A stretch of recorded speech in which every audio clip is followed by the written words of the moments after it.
Well, we're sitting here watching late in the race at Daytona, Jim. We're going, Bubba Wallace, Wallace Chastain on the bubble. Which one's going to be on the bubble? He's +3. He's ahead of Chastain. But He's wait. behind Chastain. Yeah, but wait, there's more. Now all of a sudden they're both on the bowing side of the bubble, and Chris Buescher's the bubble boy, and he's +21 with that Harrison Burton win.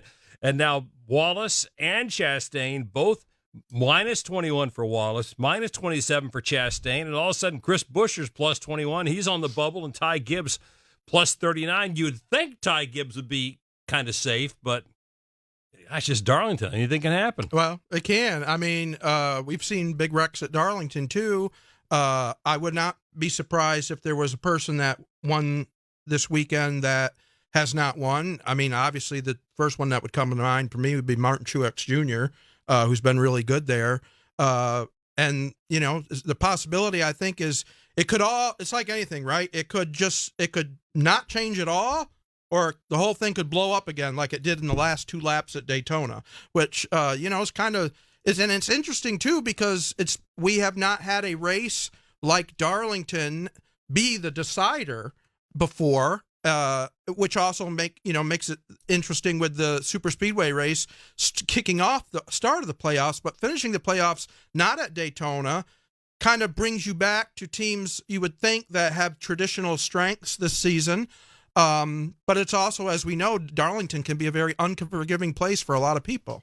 Well, and you think, Adam, from a standpoint of Bubba Wallace and Wallace Chastain, guys that were probably thinking about accumulating points, I would think for both those guys, that's off the table at this point. They just got to think win. Yeah, I mean, 21 points is a fairly decent margin for a guy like Chris Buescher above the cut line. But, as we talk about 500 miles at Darlington, you get in the wall and crazy things can happen there. And so it's not out of the realm of possibility that Ross or Bubba could bridge that gap, make their way in on points. The other thing to watch here, though, you look at Ty Gibbs, you're like, he's 39 points to the good. He's going to make it in. I would say this, though. That there's a driver that we haven't talked about that's got a pretty good resume at Darlington that would blow this thing up if he won again, and that's Erik Jones. Yep. And that's those cars exactly have been a little faster lately. Got a couple wins there. And he's won this race, not just won at Darlington. He's won this race at Darlington. So let's say Jones wins from below the cut line. Now, the advantage for Gibbs is only 18 points over Chris Buescher, and he has one little hiccup. So this race, to me, promotes mistakes because, one, it's very, very difficult. But when you look at all those drivers right around the cut line, there is a lot of stress and anxiety that goes into this night. And so you just have to make sure you stay in front of it. And for all of them, you have to hope, if you're going to have a chance to get in, that no one else from way down wins the race. Probably, it's a lot less unlikely this weekend than what we had at Daytona, but it's not out of the realm of a possibility. This is the race, Jim, where 500 miles at Darlington, man, you've got to be on your game mentally for the entire night. Absolutely, and it's not just the driver, because think about this, too, when we were talking about this being the cutoff race. In the past, it's been Daytona. Not a lot really happens on pit road at super speedways. I mean, you either get gas or there might be caught speeding, but you got multiple trips down pit road in 500 miles at Darlington, and the pit crews are going to have to be on top of their games because it's a different kind of race than we're accustomed. And the race the playoff positions and the race could be easily decided on pit road, and not just like from a speeding penalty, but whoever gets off fastest, tire strategy. I mean, any number of things that we haven't been accustomed to seeing put in play in the deciding race are going to rear its head. And we've seen that happen before at Darlington. Many times it's produced a surprise winner because of that. Adam? Well, and I would say this too. Not only is the positioning off of pit road huge because of track position, but you want to be in control of the race. And lane selection here is big. Restarts are big. And all of that means if you don't have the aid of a good pit crew and establish that track position, you can put yourself in a spot you don't want to be in, and it's very difficult to make that up. And so pit road will play a huge role probably in this race, which means qualifying is big too, because this is a very difficult pit road, and getting on and off is hard, and having a better pit stall that will be produced by the qualifying session is enormous. The other thought is not just the execution of a pit stop by the pit crew, but so many times we have green flag pit stops here. You have those long green flag runs, and how many times have we seen a driver just miss pit road because the tires are worn out, they don't get down to speed, you miss it, you have to come all the way around, and you lose all that time. So there's a whole lot that goes into this race, as you guys talk about, in the mental focus category that could be a big difference maker when it comes to the outcome. At the other end of the points, we still have a pretty decent race for the regular season championship. You got Tyler Reddick as the leader. Kyle Larson is 17 points back. Chase Elliott is 18 points back. Larson jumped back into second this week. And then Denny Hamlin, of course, and we can talk about that penalty later on, he's now out of the picture, but it's still a 3-horse race. Very easily, Chase Elliott could jump into first, as we talk about how challenging Darlington is. And this is huge, especially for a guy like Chase Elliott. Remember, 15 points to first, 10 points to second, 8 points to third.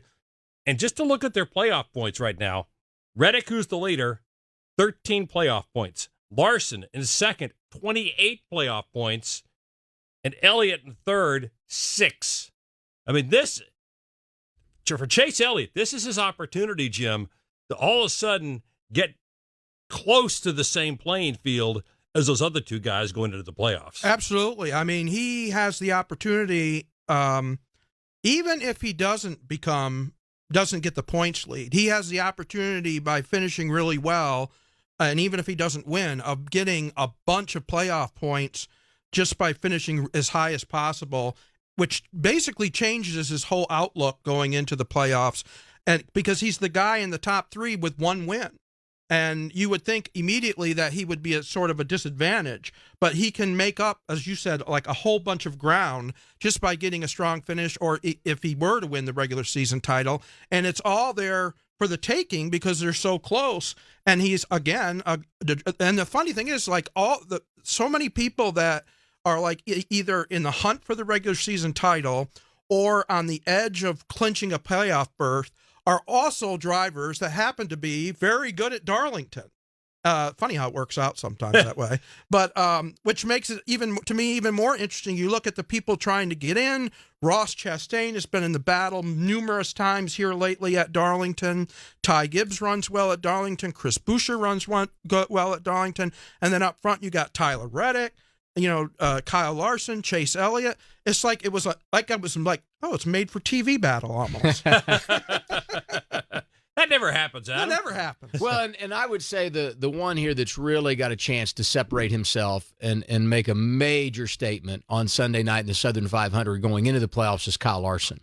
They've had some bumps along the way. There's no doubt about that. But when you look universally at the driver that's got the highest ceiling when it comes to this format and overall production, and then you look at the points, it's Kyle Larson. And if he could come from behind and win this regular season championship, the worst he's going to be is 9 more playoff points, which puts him up close to 40. If he goes out and wins the regular season championship and gets 15 more playoff points and maybe another win, now all of a sudden you're talking about well over 40 playoff points going into the postseason. That is an enormous advantage and an infusion of confidence to a team that really doesn't need it. And you've given them a bye, not just through the opening round of the playoffs, basically, but really created a nice cushion even for that second round of the round of 12. So that's a team to me that's got a chance to go out this weekend and make a huge play. And I would say Christopher Bell, too. Christopher's put I was just going to mention him. Yeah, a lot of points on the board. Yeah. If he could go out and win. After Denny's situation, he's got the second most. So, yeah, 25. Yeah. And he's in a similar thing. He wins, if he could win the race, which, again, he's run very well at Darlington. If he were to win the race, and I don't know how far he can get up in the points. He's like 6 now. He could probably, at best, gain about 3 spots, maybe. Yeah. He gets into the mid-30s. I mean, that's pretty good. That's sitting pretty good going in the first round. Oh, we saw last year Martin Truex Jr. had a mediocre playoffs at best, and still the points he took with him from the regular season got him into the third round. But that's why I worry about Chase Elliott. You brought his name up, and he's the one that really could benefit the most, I believe, by going out and winning this regular season championship. And I will say, I believe Tyler Reddick wins it. I think he'll take care of business, and the advantage he has going to Sunday, to me, is more than enough to manage and go out and be the regular season champion. The one that needs it the most, though, out of that trio that's really still alive is Chase Elliott, because he's got the 6 playoff points, as you mentioned. And the other thought is that when you look at how successful they've been this year, he has just been so good on average. But they're not leading a lot of laps. They're not winning a lot of stages. Obviously, they had the one race win. You've got to do those kinds of things if you're going to be successful in the playoffs. And we saw the other side of that with Truex last year. Elliott needs more money in the bank if they're going to comfortably advance through the rounds, unless they change their ways and start winning more stages and running up front. And when I say running up front, I mean right at the front more often than they have so far throughout the regular season.